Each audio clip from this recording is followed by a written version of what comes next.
appetizer for many subjects.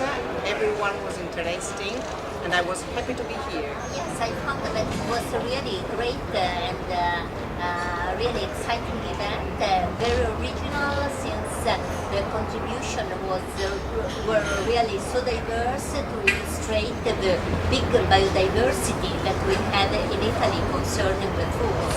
It was great fun.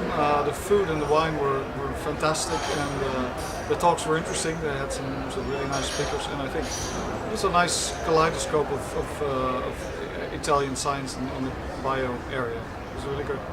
So it was extremely positive because I've met people really interested in understanding what we are doing and really interested in diffuse what we are doing. I enjoyed Biolunch very much. It was an interesting occasion to deal with different subjects and meet researchers and colleagues. And I hope to find more events like this in next meetings because I think it's an interesting way to approach new subjects. I think that this event was a really successful event. It was the possibility to meet together journalists with scientists in a nice contest, in a nice place, with wonderful food, very good wine, and so it was an occasion to speak about science in not traditional ways. Okay, my name is Adam Gristle, I'm a journalist from Manchester, UK. I've just taken part in the Biolunch at ESOF 2010. Absolutely fascinating to find out exactly where our food's going in the future and where it came from and how the scientists are looking to improve agriculture and food and the taste and the sustainability of the food that we eat.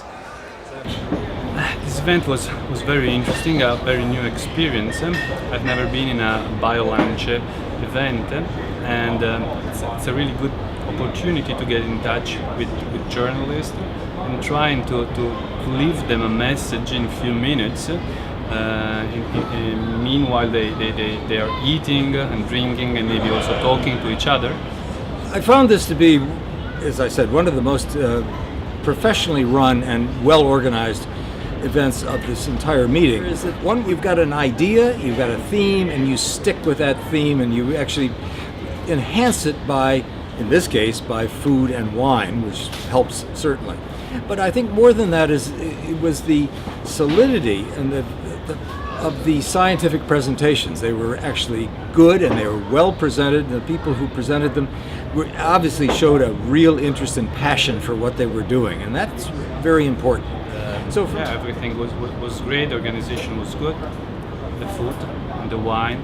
Maybe giving a presentation after drinking 2 or 3 glasses of wine. It's not so good, but maybe actually can reduce the stress. So overall, I really enjoyed being here. I think these people should be packaged in some way and sent abroad to tell about Italian science everywhere, because they really do a good job of selling it. And if anybody was selling, and if you're doing this on an international scale today, I think you were very successful. Terrific job, and I think that all of you have done excellent work in putting together a program that I think would be a model for other organizations. The Biolunch event was part of ESOF 2010, and as the coordinator of the scientific program, I was very happy to have this event in my program because it was very well received both by the scientists and by the journalists. The feedback was very positive, and both felt that they were learning something from each other, and that the experience was the start of a new form of cooperation. It's a sort of science in action, which is something that we strive to do at ESOF. And we were very happy by the results. 56 journalists attended, 6 prominent scientists were there, and as I told, the feedback we got from the participants was extremely positive, and so we're very happy about it. So thanks a lot again for coming to the Biolunch. Thank you.